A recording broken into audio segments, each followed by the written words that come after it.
we could do an emergency hysterectomy, right?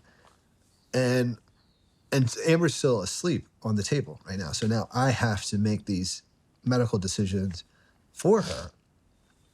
And I'm like, I'm now determining whether or not she can ever have a biological child again, right?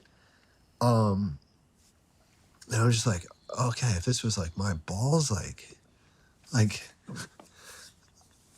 don't know. For the record, I told him, please do it. I'd rather be alive. Just take the uterus. Yeah. Do whatever I got to do because I'd rather be alive with my baby. So we had the conversation afterwards, but that was scary. Yeah, I was like, I guess. But in that moment, I was like, okay, if this is childbirth, I never want to do this again. Right. So I was like, all right, I'm making the executive decision. We're not having kids again. So I was like, do it. And I felt really torn about it. And I'm holding this baby, and there's kids arguing downstairs, and like I think like I had to like bath time, like something like there's like all the that has to happen that hadn't happened yet, and I got this baby that like wants breast milk and hates my guts, right? And she's freaking out, inconsolable in this moment, and it was like I'm so like. I cannot do this without her. Like I never felt so helpless before or since.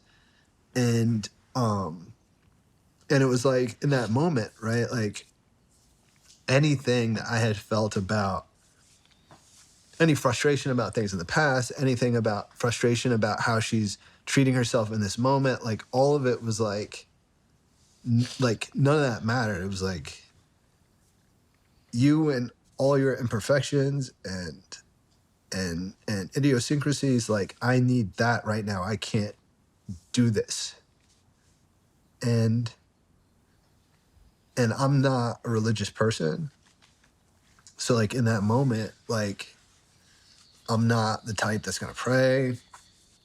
I wish, in those moments I wish I could, right? But it's not gonna feel real to me, right? It's gonna be it's not, right? So like I'm just like I think I was just basically in my head screaming of just like sorry I ever felt any way other than supportive, And then the phone rings and it was the doctor, and then she had like a totally different vibe, right? And I was like, oh, okay. Like, okay, and she's like, she stopped bleeding. Like she couldn't say why. They had no idea why. And she's like, whatever she had tried to do before had started to work. So now they can wait for the radiologist to show up. So like we can do that. She's gonna be fine.